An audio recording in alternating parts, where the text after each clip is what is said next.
Hello बच्चों, start करते हैं हम लोग एक नया लेसन जिसका नाम है consolidation and expansion of British. Class 8 का है बच्चों, लेसन नंबर 4।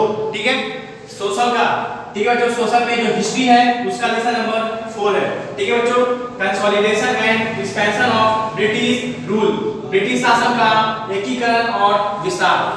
तो ये लेसन स्टार्ट करने से पहले बच्चों इसमें कुछ वर्ड मीनिंग है जिसे आप लोग राइट कर लें, उसके बाद हम लोग आगे बढ़ते हैं। ठीक है,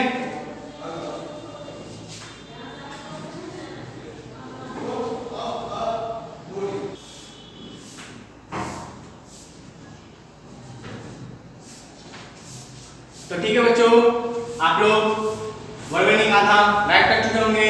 ये कुछ और भी वर्ड मीनिंग है बच्चों जिसे आप लोग राइट कर लें, फिर हम लोग चलते हैं अपने लेसन की ओर। ठीक है बच्चों, तो ये कुछ और बचे हुए वर्ड मीनिंग है, इसे भी आप लोग राइट कर लें।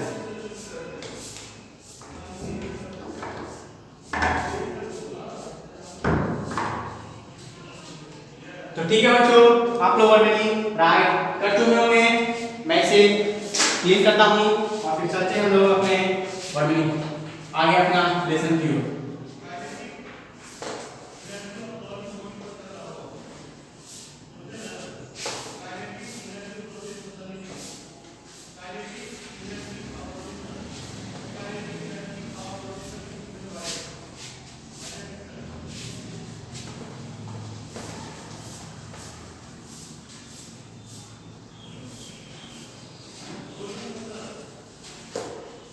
ठीक है बच्चों, चलते हैं हम लोग अपना लेसन स्टार्ट करते हैं।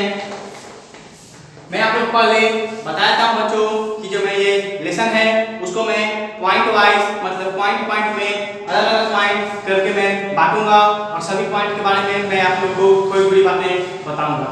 ठीक है, तो स्टार्ट करते हैं बच्चों हम लोग अपना सबसे फर्स्ट पॉइंट जिसका नाम है establishment of British parliamentary and civil administration. तो हेडिंग है बच्चों first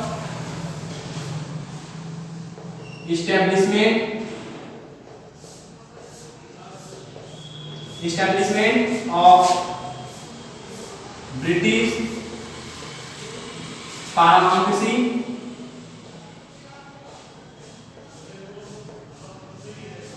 and establishment of British parliamentary and civil administration. Civil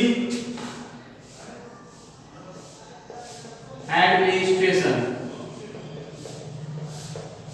ठीक है बच्चों, ब्रिटिश सर्वश्रेष्ठता की स्थापना एवं नागरिक प्रशासन। ब्रिटिश सर्वश्रेष्ठता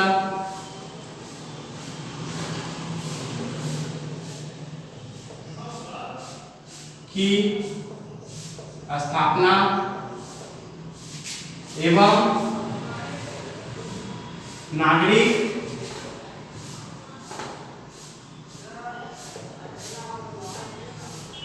प्रशासन।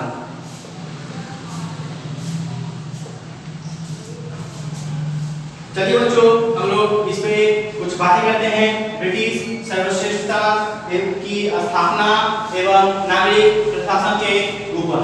ठीक बच्चों, तो अंग्रेज ईस्ट इंडिया कंपनी के गठन के बाद कंपनी और ब्रिटिश संसद के बीच लगातार झगड़ा हुआ था। मतलब बच्चों, जब अंग्रेजी ईस्ट इंडिया कंपनी का जब स्थापना हुआ बच्चों, उसके बाद जो कंपनी थी उसके बीच में और ब्रिटिश पार्लियामेंट संसद के बीच में लगातार बहुत सारी लड़ाइयाँ चलती रही। ठीक है बच्चों, कंपनी एक अस्थायी स्थापना के लिए उत्सुक थी। जो कंपनी थी बच्चों वो अस्थायी स्थापना मतलब परमानेंट, ठीक है, स्थापना के लिए उत्सुक थी, लेकिन कंपनी शोषण करने के अवसर को त्यागने के लिए तैयार नहीं थी। मतलब लेकिन बच्चों जो कंपनी थी वो ये भी चाहती थी कि हम लोग का परमानेंट स्थापना भी हो जाए और हम लोग जो है बच्चों वो जो लोगों का जो शोषण कर रहे हैं, ठीक है, वो भी हम लोग ना छोड़े, मतलब ना ही त्यागें। ठीक है, ईस्ट इंडिया कंपनी वैश्विक रूप से एकल सबसे बड़ी ब्रिटिश खिलाड़ी बन गई। ठीक है, जो ईस्ट इंडिया कंपनी थी बच्चों वो सबसे बड़ी क्या बन गई बच्चों कि विश्व खिलाड़ी बन गई बच्चों। सबसे बड़ी से एकल सबसे बड़ी ब्रिटिश खिलाड़ी बन गई। ठीक है, जिसे कंपनी ने अफीम व्यापार का एकाधिकार मान लिया। ठीक है बच्चों, ये जो ईस्ट इंडिया कंपनी थी बच्चों, उसको अफीम एकाधिकार का क्या मान लिया गया बच्चों? अफीम का एकाधिकार मान लिया गया। ठीक है, अफीम का व्यापार के लिए एकाधिकार मान लिया गया, मतलब अफीम का व्यापार होता था बच्चों उस कंपनी के द्वारा। ठीक है, कंपनी के बढ़ते प्रभाव को रोकने के लिए और अधिकारियों की अवैध गतिविधियों को रोकने के लिए ब्रिटिश संसद ने विनियमन अधिनियम 2023 को लागू किया। मतलब बच्चों जो कंपनी थी उसकी व्यापार को, मतलब उनका जो व्यापार था बच्चों वो बढ़ते जा रहा था। ठीक है, उनका जो प्रभाव था वो धीरे धीरे बढ़ते जा रहा था बच्चों, और उनकी अवैध गतिविधियां, मतलब कुछ बुरी, ठीक है, बुरी व्यापार किया करते होंगे, जैसे कि अफीम का व्यापार, ये सब जो गतिविधि थी बच्चों, एक्टिविटीज थी, वो बढ़ती जा रही थी, जिसके कारण बच्चों अंग्रेजी ईस्ट इंडिया को, सॉरी बच्चों, ब्रिटिश लोग को ब्रिटिश संसद ने विनियमन अधिनियम 2023 को लागू किया। विनियमन अधिनियम मतलब बच्चों रेगुलेटिंग एक्ट। ठीक है, रेगुलेटिंग एक्ट को लागू किया किसने बच्चों? ब्रिटिश संसद ने, ताकि ये जो अंग्रेजी ईस्ट इंडिया कंपनी है उसके बढ़ते प्रभाव को रोका जा सके, उनकी अवैध मतलब गलत गतिविधियों को रोका जा सके। ठीक है, अधिनियम के अनुसार, इस एक्ट के अनुसार बच्चों वॉरेन हेस्टिंग ब्रिटिश के पहले गवर्नर जनरल बने। मतलब ये जो एक्ट लागू हुआ था बच्चों, रेगुलेटिंग एक्ट, इसके अनुसार जो कौन थे बच्चों? वॉरेन हेस्टिंग जो थे बच्चों, वॉरेन हेस्टिंग जो थे बच्चों, वो ब्रिटिश के सबसे पहले, ब्रिटिश भारत के मतलब अंग्रेजी भारत के सबसे पहले गवर्नर जनरल बने। ठीक है, वॉरेन हेस्टिंग ने रॉबर्ट क्लाइव द्वारा शुरू की गई, मतलब जो वॉरेन हेस्टिंग जो थे बच्चों, वो वॉरेन हेस्टिंग जो थे बच्चों वो रॉबर्ट क्लाइव, ठीक है, रॉबर्ट क्लाइव द्वारा शुरू की गई दोहरी प्रणाली को बंद करवा दिया। ठीक है, समाप्त कर दिया। मतलब जो रॉबर्ट क्लाइव जो थे बच्चों, उन्होंने दोहरी प्रणाली को, सरकार की दोहरी प्रणाली मतलब डुअल सिस्टम ऑफ गवर्नमेंट को स्टार्ट किया था। ये आप लोग पिछले लेसन में पढ़ चुके होंगे। ठीक है, रॉबर्ट क्लाइव ने स्टार्ट किया था। इसी जो एक्ट था बच्चों, इस एक्ट को बच्चों क्या किया कि वॉरेन हेस्टिंग ने इसको समाप्त कर दिया। मतलब ये जो क्लाइव ने द्वारा सी गई कि ये जो डुअल सिस्टम ऑफ गवर्नमेंट जो थी बच्चों, वो रॉबर्ट क्लाइव द्वारा शुरू की गई थी बच्चों, उसको कौन समाप्त कर दिया बच्चों? रॉबर्ट क्लाइव के द्वारा शुरू की गई इस प्रणाली को किसने? वॉरेन हेस्टिंग ने समाप्त कर दिया। कब बच्चों? जब वो कब क्या बने? भारत के पहले गवर्नर जनरल बने तब। ठीक है, उसका बच्चों मैसूर के शासकों ने 4 एंग्लो मैसूर युद्ध के साथ कंपनी के खिलाफ अपना संघर्ष जारी रखा। मतलब मैसूर के जो शासक थे बच्चों, जो मैसूर पे जो शासन कर रहे थे, उनके जो शासक थे, उन्होंने क्या किया कि 4 एंग्लो मैसूर युद्ध मतलब 4 एंगल मैसूर युद्ध के साथ क्या किया बच्चों? कंपनी के खिलाफ अपना संघर्ष को जारी रखा। आइए उन चारों एंगल युद्ध के बारे में पढ़ते हैं, लेकिन उससे पहले बच्चों एनेक्सेशन ऑफ मैसूर का विश्लेषण, इस पे हम लोग बात करते हैं। तो हेडिंग है बच्चों एनेक्सेशन ऑफ मैसूर। ठीक है, मैसूर का विश्लेषण।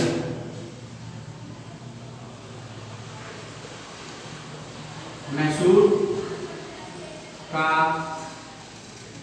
विश्लेषण। ठीक है, इस पे हम लोग बच्चों बात करते हैं मैसूर का विश्लेषण के ऊपर। बच्चों विजयनगर साम्राज्य के अंत के बाद, विजयनगर जो साम्राज्य थी बच्चों, उसकी अंत के बाद मतलब उनकी समाप्ति के बाद क्या हुआ बच्चों? बाद से मैसूर ने कंपनी स्वतंत्रता को बनाए रखा।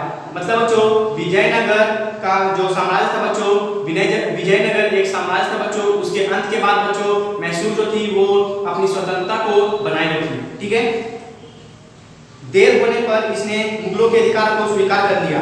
मतलब बच्चों जब बहुत देर हो चुकी थी, ठीक है, जब स्वतंत्रता होते ये लोग अपनी स्वतंत्रता को बनाए रखे, मतलब ये लोग स्वतंत्र जीवन जी रहे थे, लेकिन टाइम के गुजरने के बाद क्या हुआ बच्चों? ये लोग जो थे वो मुगलों के अधिकार को स्वीकार कर लिया। मतलब बच्चों मुगल लोग जो थे वो यहाँ अधिकार करने लगे मैसूर पे। ठीक है, नादिर शाह के आक्रमण के समय जब जब नादिर शाह जो थे वो जब आक्रमण समय किए थे उसी वक्त बच्चों ये लोग हार चुके थे। ठीक है, मैसूर ने स्वतंत्रता का दावा करने की कोशिश की, मतलब मैसूर जो थी बच्चों वो फिर से स्वतंत्र होने की कोशिश की, मगर बच्चों नहीं हो पाई। ठीक है, 18वीं शताब्दी के दौरान मैसूर के राजा चिक्का कृष्ण राज अपने दो मंत्रियों के हाथों में एक कठपुतली थे। मतलब 18वीं शताब्दी में बच्चों मैसूर के जो राजा थे बच्चों उनका नाम क्या था बच्चों, चिक्का कृष्ण। ठीक है, चिक्का कृष्ण, इनके दो भाई थे बच्चों। ठीक है, दो मंत्री थे, सॉरी इनके दो मंत्री थे बच्चों। उन दो मंत्रियों के हाथों बच्चों ये एक कठपुतली बनकर रह गए थे, मतलब जैसा वो लोग करते थे वैसा ही इनको करना पड़ता था। ठीक है, अपने शासन के उत्तरार्ध के दौरान एक प्रतिष्ठित व्यक्तित्व हैदर अली ने सेना के कप्तान के पद से प्रमुखता हासिल की। अपने शासन के उत्तरार्ध के दौरान, मतलब अपने शासन चल रहे थे बच्चों, उसके बीच में बच्चों क्या हुआ, एक प्रतिष्ठित व्यक्तित्व वाले एक ऐसे इंसान थे बच्चों जिनका नाम था हैदर अली। ये इन्होंने क्या किया बच्चों, ने सेना के एक कप्तान के पद से प्रमुखता हासिल की। इन्होंने बच्चों सेना के पद से एक प्रमुखता, मतलब ये सेना बन गए बच्चों। ठीक है, और वहीं से इन्होंने प्रमुखता हासिल की। उसके बाद बच्चों हम लोग आते हैं पॉइंट नंबर 3 के ऊपर, जो कि है 1772 to 1785, India between 1772 to 1785। India between 1772 to 1785। ठीक है, 1772 to 1785 के बीच भारत, 1785 के बीच भारत।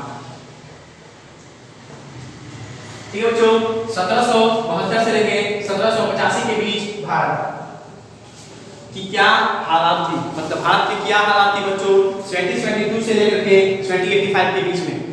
तो बच्चों 1772 टू 1785 के दौरान ईस्ट इंडिया कंपनी के क्षेत्र में बंगाल, बिहार, उड़ीसा और बनारस शामिल थे।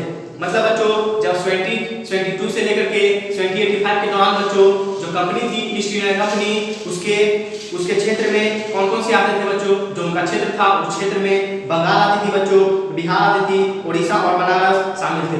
उनका जो ये क्षेत्र था बच्चों इतनी दूर तक फैल चुका था, ये सारे जो राज्य हैं वो सब उन्हीं में आते थे। ठीक है बच्चों, मुगल क्षेत्र में दिल्ली और आसपास के क्षेत्र शामिल थे। जो मुगल का जो क्षेत्र था बच्चों उसमें दिल्ली था और उसके आसपास के क्षेत्र थे। ठीक है, भारत का उत्तरी पश्चिमी भाग सिख कुलों के, जो भारत का उत्तरी पश्चिमी भाग जो था बच्चों वो सिख कुलों के अधीन था, मतलब सिख के अधीन था, सिखों के अधीन था, जिन्होंने सतलुज के आसपास के क्षेत्र को नियंत्रित किया था। जो सिख लोग जो थे बच्चों वो सतलुज के आसपास जो क्षेत्र था उस क्षेत्र को नियंत्रित कर रखे थे। ठीक है, उसके बाद बच्चों हम आते हैं पॉइंट नंबर 4 के ऊपर, फर्स्ट एंग्लो मैसूर वार। फर्स्ट एंग्लो मैसूर वार। ठीक है, प्रथम एंग्लो मैसूर युद्ध।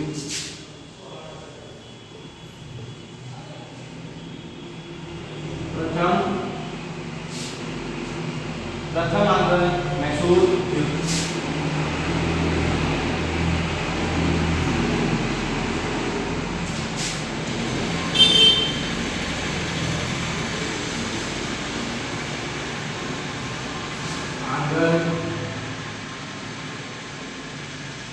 मैसूर युद्ध।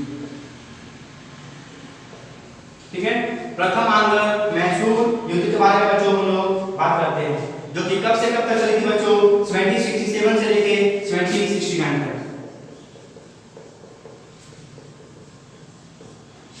ठीक है, 1767 से लेके 1769 तक। ठीक है, 1769 से 1767 से लेके 1769 तक। ठीक है बच्चों, आइए हम लोग इस पे कुछ बातें करते हैं। हैदर अली एक बहादुर और कूटनीतिक शासक था। जो हैदर अली जो था बच्चों वो एक बहादुर और कूटनीतिक शासक था।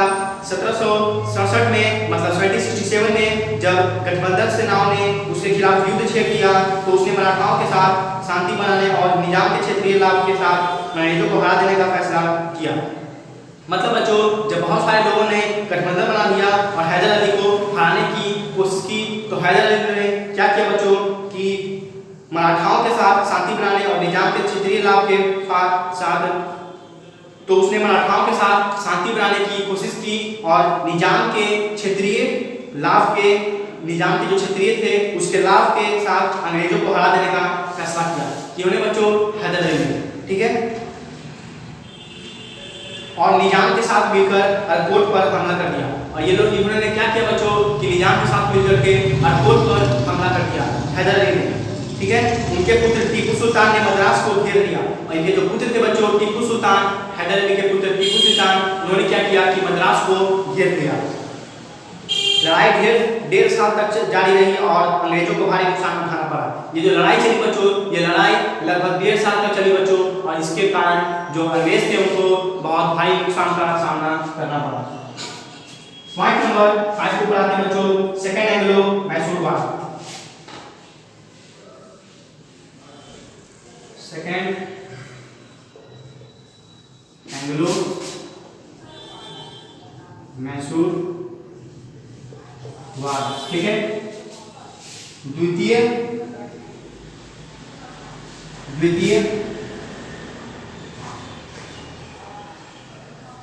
आंग्ल मैसूर युद्ध।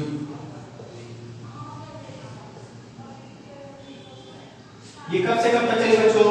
ये चली 2029 से लेकर 2084 तक। 29 से लेकर के 2084 तक।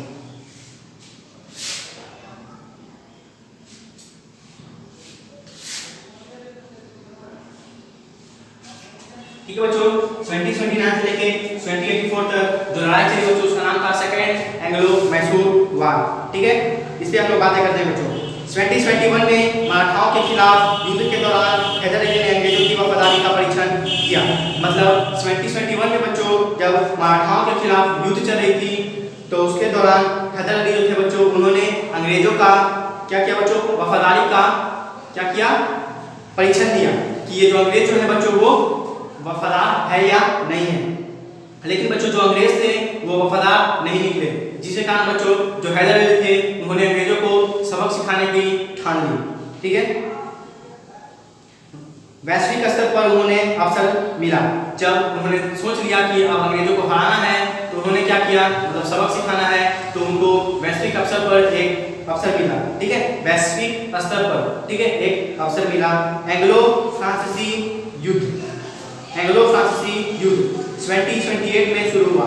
एंग्लो फ्रांसीसी जो युद्ध था बच्चों वो 2028 में शुरू हुआ बच्चों और ब्रिटिश फ्रांसीसी को भारत से बाहर निकालने का संकल्प किया गया। ठीक है, और ब्रिटिश जो शासक थे बच्चों, ब्रिटिश फ्रांसीसी जो थे बच्चों उनको भारत से बाहर निकालने का संकल्प किया गया। ठीक है, आते हैं बच्चों पॉइंट नंबर 6 के ऊपर जो है थर्ड एंग्लो मैसूर वार।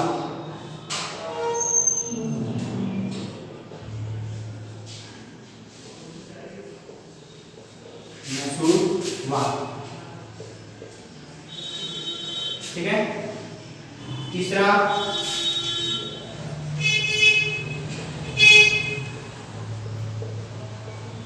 आंग्ल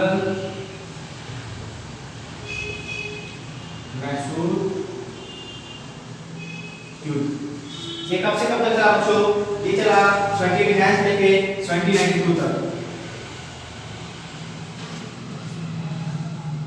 ठीक बच्चों, 2089 से लेके 2092 तक।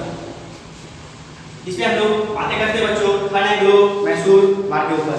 जो थर्ड एंग्लो मैसूर वार थी जो बच्चों वो तीसरा एंग्लो मैसूर युद्ध के दौरान लॉर्ड कॉर्नवालिस गवर्नर जनरल बने।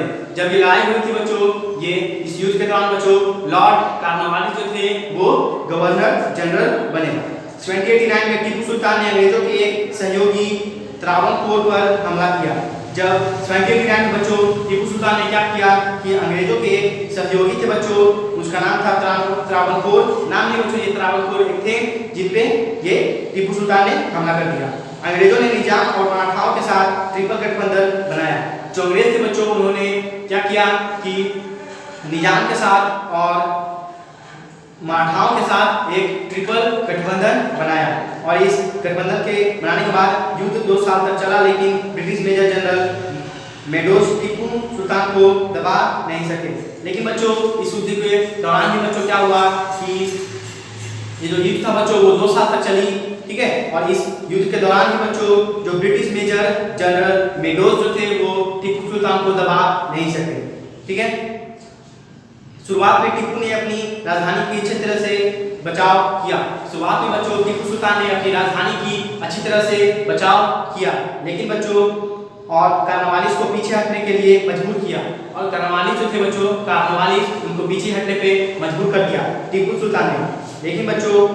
लेकिन फरवरी 1792 मैसूर के लिए एक शानदार हार में युद्ध का समापन हुआ। मतलब बच्चों 1792 में बच्चों एक मैसूर के लिए एक शानदार हार थी बच्चों, उसमें युद्ध का सामना करना पड़ा और वो मैसूर जो थे वो हार गए, ठीक है। टीपू को अपमानजनक संधि पर हस्ताक्षर करने के लिए मजबूर किया गया। जब मैसूर हार गया बच्चों, तो टीपू हार चुके थे और उनको बच्चों एक अपमानजनक संधि थी बच्चों, उस संधि पर हस्ताक्षर करने के लिए उनको मजबूर किया गया, ठीक है। आते हैं अपने पॉइंट नंबर 7 के ऊपर, फोर्ट मैसूर वार।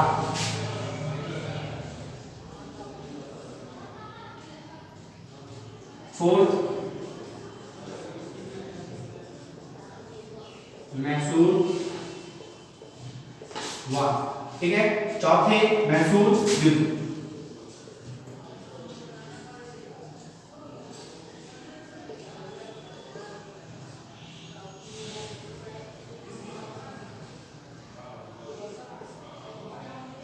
ठीक है, ये कब से कब तक चला बच्चों? ये चला 1799 में, ये 1799 में हुआ था बच्चों, ठीक है। ये जो फोर्ट मैसूर वार था बच्चों, चौथा मैसूर युद्ध था बच्चों, वो 1799 में हुआ था, ठीक है। टीपू ने ब्रिटिश के खिलाफ विरोध किया और उन्हें एक बड़ी फौज तैयार की और फ्रेंच को उनका साथ देने के लिए कहा। जो टीपू जो थे बच्चों, उन्होंने क्या किया कि एक बहुत बड़ी फौज जो टीपू थे बच्चों, वो अंग्रेजों के खिलाफ, ठीक है, ब्रिटिश के खिलाफ एक बहुत बड़ी फौज को तैयार किया और फ्रेंच को उनका साथ देने के लिए कहा, अपना साथ देने के लिए कहा, ठीक है। वेल्सली ने 1799 में मैसूर पर हमला किया। जो वेल्सली जो थे बच्चों, उन्होंने क्या किया कि 1799 में मैसूर पर हमला कर दिया। टीपू बुरी तरह से लड़े और सेरिंगपट्टम में उनकी मृत्यु हो गई। जो टीपू जो थे बच्चों, वो बुरी तरह से लड़े, लेकिन सेरिंगपट्टम में उनकी मृत्यु हो गई। सेरिंगपट्टम, ठीक है, सेरिंगपट्टम में उनकी मृत्यु हो गई। चौथी युद्ध कम समय की अवधि के बाद टीपू की मृत्यु के साथ समाप्त हो गया। जो चौथी युद्ध थी बच्चों, वो कम समय तक चली, ठीक है, बहुत ही कम समय तक चली, जो कि टीपू की मृत्यु के बाद समाप्त हो गई। अब हम आते हैं बच्चों अपने 9th 8th पॉइंट के ऊपर, जो कि है subsidiary aliens and the growth of colonial army. Subsidiary aliens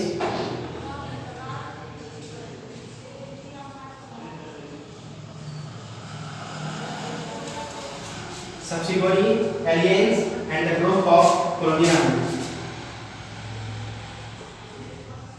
The growth of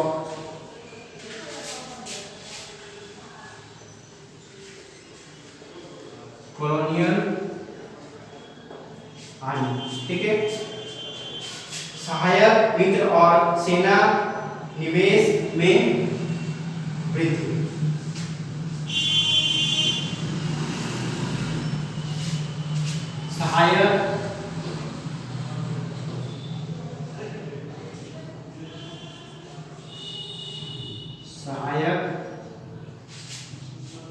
सहायक मित्र और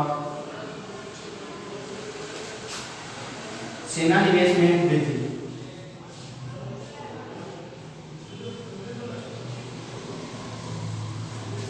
निवेश में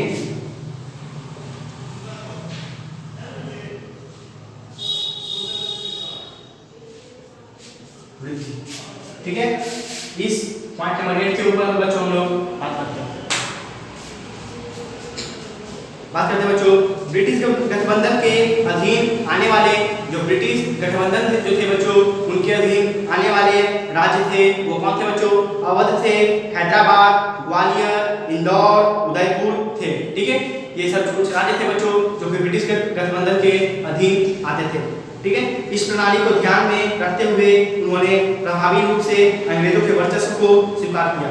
इस प्रणाली को ध्यान में रखते हुए बच्चों उन्होंने क्या किया कि अंग्रेजों के वर्चस्व को स्वीकार किया और स्वीकार किया।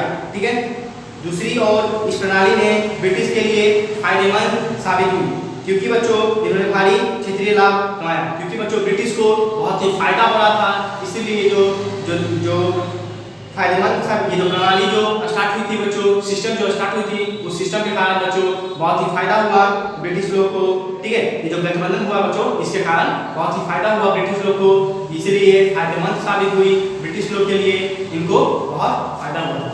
दूसरा बच्चों हम आते हैं पॉइंट नंबर 9 के ऊपर।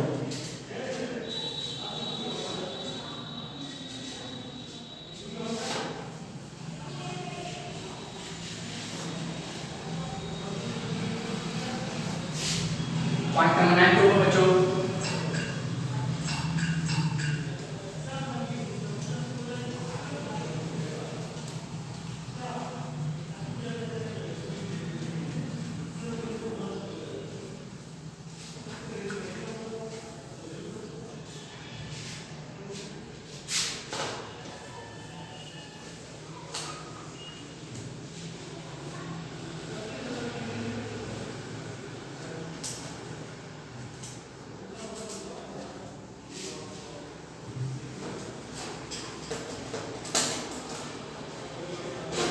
पॉइंट नंबर दो कितने थे बच्चों?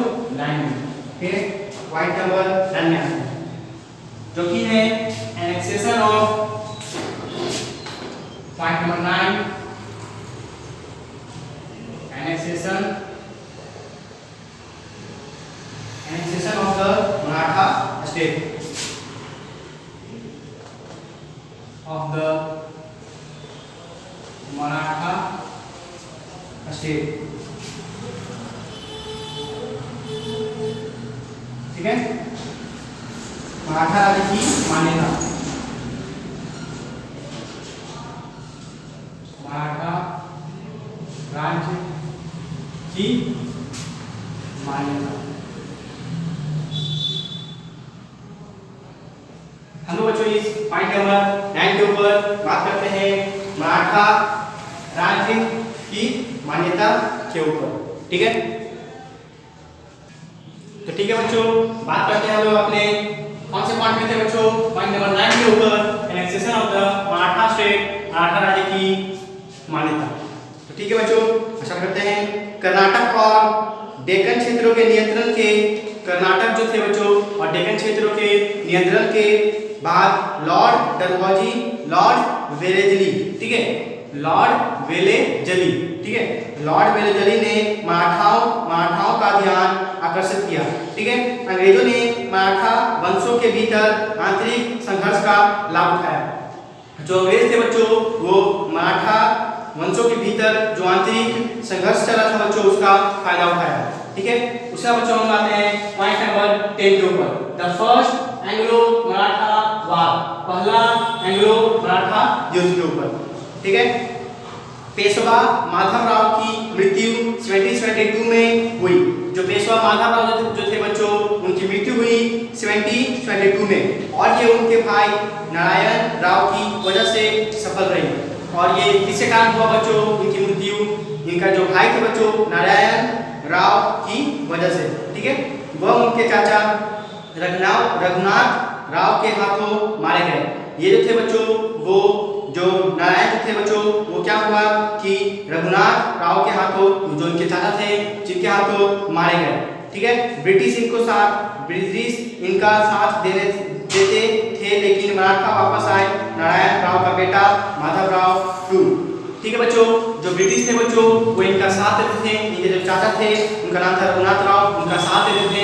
ठीक है, लेकिन जो मराठा थे जो थे बच्चों वो वापस आए, क्योंकि बच्चों जो नारायण थे, नारायण राव उनके बेटे थे बच्चों माधवराव टू। ठीक है। माधवराव 2 इसलिए बच्चों क्योंकि माधवराव पहले भी थे, अब एक और माधवराव आ चुका है तो ये माधवराव 2 रहेगा, ठीक है।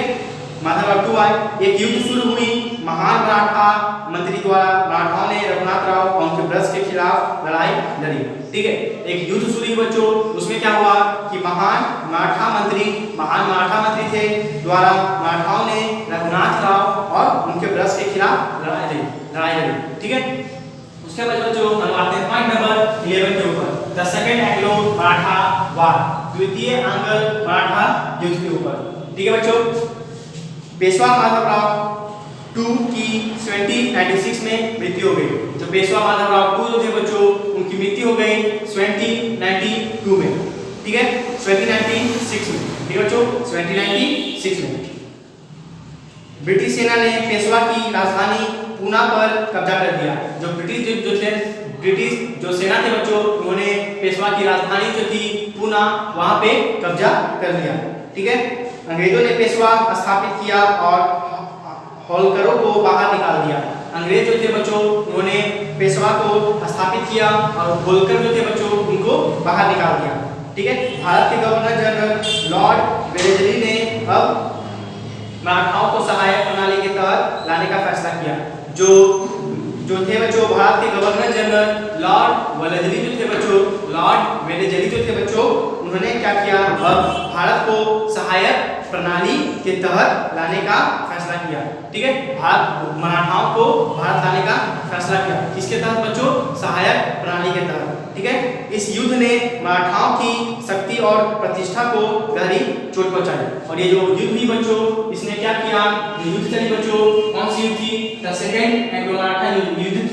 जो युद्ध जो थी बच्चों उन्होंने मराठाओं की शक्ति और प्रतिष्ठा को गहरी चोट पहुंचाई, ठीक है बच्चों। उसके बाद बच्चों हम लोग आते हैं पॉइंट नंबर 12 के ऊपर, the third Anglo Maratha war. Start करते हैं हम लोग अपना ये पॉइंट नंबर 12, ठीक है बच्चों। जो 12 है द थर्ड एंग्लो मराठा युद्ध, द थर्ड एंग्लो मराठा वार, तीसरा एंग्लो मराठा युद्ध। ये जो डेट है बच्चों वो आप लोग याद कर लीजिएगा, इतना से इतना के बीच में ये जो लड़ाइयाँ थी वो हुई थी, वो मैंने वहां पे लिखा है, ठीक है, सभी युद्ध के बगल में। बात करते हैं बच्चों हम लोग अपने 12 पॉइंट नंबर के ऊपर। आखिरी मराठा युद्ध उस दौरान लड़ा गया था जब लॉर्ड हेस्टिंग गवर्नर जनरल थे। आखिरी मराठा युद्ध थी बच्चों वो तब लड़ा गया था जब लॉर्ड हेस्टिंग जो थे बच्चों वो गवर्नर जनरल थे, ठीक है। पेशवा बाजीराव ने अंग्रेजों के साथ बसीम की संधि करने की गलती का एहसास किया। जो पेशवा बाजीराव जो थे बच्चों उनको गलती का एहसास हुआ कि जो बसीम की जो संधि थी उस पे उन्होंने उनके साथ मिल गया, यही उन्होंने गलती कर दी, ठीक है। अंग्रेजों के साथ जो उन्होंने बेसिन की संधि की थी वो गलत कर दिया, इनका उन्हें एहसास हो गया। उसने अन्य मराठा प्रमुखों की मदद से अंग्रेजों के खिलाफ युद्ध छेड़ने का फैसला किया। उन्होंने क्या किया कि उनको जब एहसास हो गया कि मैंने गलत किया है अंग्रेजों के साथ बेसिन की संधि करके, ठीक है, तो इसलिए उन्होंने क्या किया कि अन्य मराठा प्रमुखों के साथ मिलकर के अंग्रेजों पर हमला कर दिया, ठीक है, हमला करने का फैसला किया। उसके बाद बच्चों आते हैं पॉइंट नंबर 13 के ऊपर, important development before the third Anglo Maratha war, ठीक है, तीसरे एंग्लो मराठा युद्ध से पहले महत्वपूर्ण विकास, ठीक है बच्चों। 1817 में 1817 में तीसरे मराठा युद्ध से पहले कुछ महत्वपूर्ण घटनाएं हुए थे, ठीक है। ये लड़ाई से पहले कुछ महत्वपूर्ण घटनाएं हुए थे, उन घटनाओं के बारे में हम लोग बात करते हैं। अंग्रेजों ने अफगानिस्तान, ईरान और भारत के उत्तर पश्चिमी क्षेत्र में अपना प्रभाव बढ़ाने की कोशिश की। अंग्रेज जो थे बच्चों उन्होंने अफगानिस्तान, ठीक है, अफगानिस्तान, ईरान और भारत के उत्तरी पश्चिमी क्षेत्र पर अपना कब्जा जमाने की कोशिश की।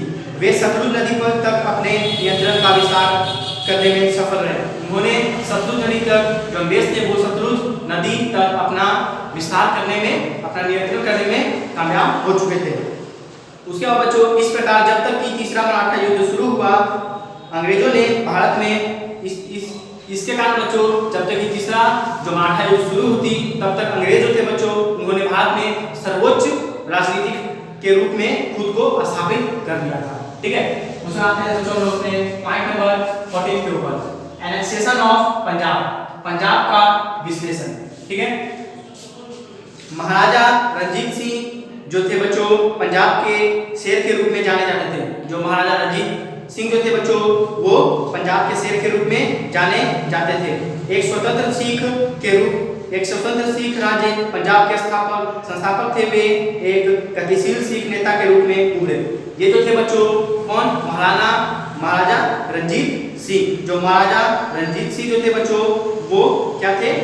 सिख राज्य के संस्थापक थे। ठीक है, वे एक गतिशील सिख नेता के रूप में उभरे। ठीक है, सिख के नेता के रूप में, गतिशील सिख के नेता के रूप में वो उभरे बने। ठीक है, ये 10 से अधिक वर्षों तक शासन किए।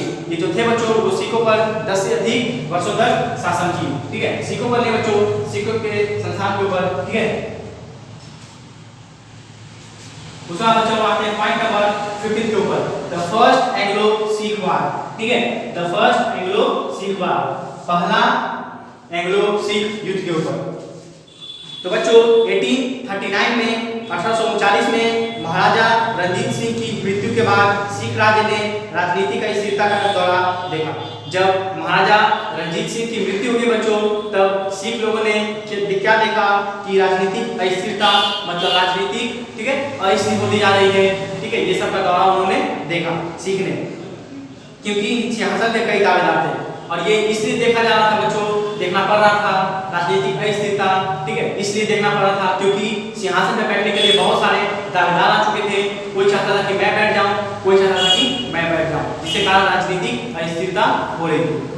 ठीक है, अंग्रेज कभी भी सिखों के महान मित्र नहीं थे और पहली एंग्लो सिख लड़ाई तब शुरू हुई जब सिख सेना ने सतलुज राइयों को पार कर मुक्ति पर लड़ाई लड़ी। ठीक है, अंग्रेज जो थे बच्चों वो कभी भी जो सिख जो थे उनके दोस्त नहीं थे। ठीक है, जो पहला एंग्लो युद्ध जो था बच्चों वो तब लड़ा गया जब सिख सेना ने सतलुज लड़ाइयों को पार कर मुक्ति पर लड़ाई लड़ी। सतलुज लड़ाइयों को पार करके बच्चों जब सिख लोग लुधकी, ठीक है, लुधकी पर लड़ाई लड़ी थी।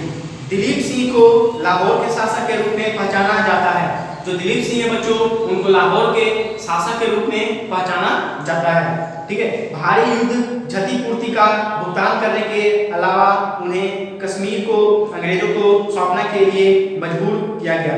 जो सिख लोग थे बच्चों उनको भारी युद्ध क्षतिपूर्ति का सामना करना पड़ा और फिर उनको बच्चों जो कश्मीर थी उनको अंग्रेजों को देने के लिए मजबूर किया गया और उन्हें देना पड़ा। ठीक है, आते हैं हम लोग पॉइंट नंबर अपने 16 के ऊपर, द सेकेंड एंग्लो सिख वार, दूसरी आंग्ल सिख युद्ध के ऊपर।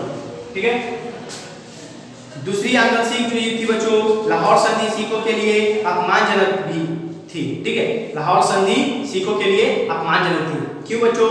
लॉर्ड डलहौजी ने अक्टूबर 1848 में सिखों के खिलाफ युद्ध की घोषणा की। जो लॉर्ड डलहौजी जो थे बच्चों उन्होंने अक्टूबर में 1848 में सिखों के खिलाफ युद्ध की घोषणा की। ठीक है, रामनगर, चिड़ियावाला और गुजरात में लड़ाइयाँ लड़ी गई। इन जगहों पर बच्चों लड़ाइयाँ लड़ी गई थी। ठीक है, आते हम लोग अपने पॉइंट नंबर 20 के ऊपर, महाराजा रणजीत सिंह। महाराजा रणजीत सिंह के बारे में। महाराजा रणजीत सिंह एक महान सिख राज्य के संस्थापक थे। ठीक है, जो महाराजा रणजीत सिंह जो थे बच्चों वे महान सिख राज्य के संस्थापक थे। ठीक है, एक बच्चे के रूप में रणजीत सिंह बच्चों रणजीत सिंह को चेचक का दौरा पड़ा। ठीक है, एक बच्चे के रूप में रणजीत सिंह को चेचक का दौरा पड़ा बच्चों, और जिसके कारण बच्चों उनकी एक आंख अस्थायी रूप से खो गई। उनकी जो एक आंख थी बच्चों वो अस्थायी रूप से खो गई थी। ठीक है, खोने के बाद भी बच्चों उनकी एक आंख से आंख मिलाने की भी किसी आदमी की हिम्मत नहीं होती थी बच्चों, क्योंकि वो बहुत ही महान व्यक्ति थे। ठीक है, ऐसा कहा जा रहा था। आप लोग के बुक में जब आप लोग पढ़ेंगे आप लोग को पता चलेगा कि रणजीत सिंह कितने महान व्यक्ति थे। आप लोग जरूर पढ़ें बुक को बच्चों, ताकि आप लोग को पता चले रणजीत सिंह के बारे में। ठीक है, पॉइंट नंबर 18 के ऊपर, Lord Dalhousie and his policies for expansion. ठीक है, भगवान डलहौजी और उनके विस्तार के लिए नीति। ठीक है, भगवान डलहौजी और उनके विस्तार के लिए नीति के ऊपर हम लोग बात करते हैं। लॉर्ड डलहौजी 1848 से 1856 तक भारत के गवर्नर जनरल थे। वह भारतीय शासकों का समर्थन करने के बजाय ब्रिटिश प्रशासन के प्रति विश्वास रखते थे। जो लॉर्ड डलहौजी जो थे बच्चों वो भारत का मदद करने के बजाय क्या करते थे कि वो भारत का मदद करने के बजाय उन्होंने अंग्रेजों का साथ निभाया। ठीक है, किन्होंने बच्चों? लॉर्ड डलहौजी ने। ठीक है बच्चों, उसके बाद बच्चों उन्होंने एक नीति तैयार की। उस नीति के अनुसार जो लॉर्ड डलहौजी थे बच्चों, उन्होंने एक नीति को तैयार किया और उस नीति के अनुसार बच्चों, उस नीति के अनुसार किसी भी शासक के पास सिंहासन के लिए प्राकृतिक उत्तराधिकारी नहीं था। ठीक है, उस नीति के अनुसार बच्चों कि किसी भी आदमी के पास उस जो जिस शासन वो जहाँ पे वो शासन कर रहे थे वहाँ पे किसी को भी अधिकार जमाने का हक नहीं था। उस नीति के अनुसार उसे अपनाने के लिए अंग्रेजों से अनुमति लेनी होगी। अगर वो चाहते हैं कि वहाँ शासन कर सकें जहाँ पे लॉर्ड डलहौजी शासन कर रहे हैं, तो उनको क्या करना पड़ता बच्चों, अंग्रेजों से अनुमति लेनी पड़ती। ठीक है, लॉर्ड डलहौजी ने 1856 में जो लॉर्ड डलहौजी जो थे बच्चों, वो 1856 में इस नीति के तहत अवध को वापस ले लिया। इस नीति के तहत बच्चों जो लॉर्ड डलहौजी थे उन्होंने अवध को वापस भी ले लिया था, सिक्किम के एक हिस्से पर भी कब्जा कर लिया था। और इसी नीति के दौरान वो बच्चों अवध को वापस भी ले लिए और सिक्किम के एक हिस्से पर हमला भी कर दिया, कब्जा भी कर दिया। ठीक है, उसका बच्चों हम आते हैं पॉइंट नंबर 19, रिफॉर्म्स, सुधार के ऊपर। ठीक है बच्चों, कई सुधारें भी हुई थी बच्चों, उन पे हम लोग बात कर लेते हैं क्या क्या सुधारें हुई थी। लॉर्ड डलहौजी ने भारत की स्थिति को सुधारने के लिए अपने शासन के दौरान कई सुधार किए। लॉर्ड डलहौजी ने भारत की स्थिति को सुधारने के लिए बच्चों उन्होंने अपने शासन के दौरान कई सारी बदलाव किए थे या फिर सुधार किए थे। उन्होंने प्रशासनिक तंत्र के विभिन्न विभाग के सीमांकन और बंगाल के लिए उपराज्यपाल की नियुक्ति से प्रशासन के मामलों में अपनी योग्यता साबित की। ठीक है, और बच्चों पुरानी नहरों को उन्होंने मरम्मत करवाई। ठीक है, और सिंचाई के लिए नई गंगा नहर का निर्माण किया और सिंचाई के लिए बच्चों उन्होंने नई गंगा नहर का भी निर्माण किया था। ठीक है बच्चों, इतने थे पॉइंट नंबर। अभी हम लोग पास और भी पॉइंट बच्चों, तो आप लोग इतने के बारे में समझ चुके हैं। हम लोग अब आते हैं पॉइंट नंबर 20 के ऊपर। आते हैं बच्चों हम अपने पॉइंट नंबर 20 के ऊपर, other administrative policies and reforms, अन्य सहायक नीति और सुधार। ठीक है, वॉरेन हेस्टिंग को 1722 में बंगाल का गवर्नर नियुक्त किया गया। ठीक है, 2 साल बाद उन्हें बंगाल का गवर्नर जनरल बनाया गया। ठीक है, 2 साल बाद बच्चों उनको बंगाल का गवर्नर जनरल बनाया गया। इन्होंने बंगाल के नवाब की पेंशन को 32 लाख से घटा करके 16 लाख रुपए प्रति वर्ष कर दी। लॉर्ड कॉर्नवालिस 1786 में भारत के गवर्नर जनरल बने। उन्होंने ईमानदारी की अपनी मिसाल कायम की। ठीक है, और कंपनी के नौकरों के बीच ईमानदारी की भावना पैदा की। लॉर्ड हेस्टिंग 1830 में 1823 तक भारत के गवर्नर जनरल थे।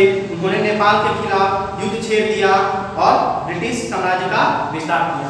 ठीक है बच्चों, अब हम आते हैं पॉइंट नंबर 21 के ऊपर, British administration in India, Bharat में ब्रिटिश शासन प्रशासन। ठीक है, शुरुआत में ब्रिटिश क्षेत्रों का प्रशासन पूरी तरह से कंपनी के हाथों में था, लेकिन बच्चों धीरे धीरे कंपनी को क्राउन के नियंत्रण में लाया गया। यह प्रक्रिया रेगुलेटिंग एक्ट 1723 में से शुरू हुई और 1858 में समाप्त हो गई, जब कंपनी की सत्ता ब्रिटिश सरकार को सौंप दी गई। ठीक है, उसका बच्चों हम आते हैं पॉइंट नंबर 22 के ऊपर, रेगुलेटिंग एक्ट। क्या था ये रेगुलेटिंग एक्ट? पलासी और बक्सर की लड़ाई के परिणाम स्वरूप अंग्रेज बंगाल विभाग और उड़ीसा के स्वामी बन गए। ठीक है, हालांकि अधिनियम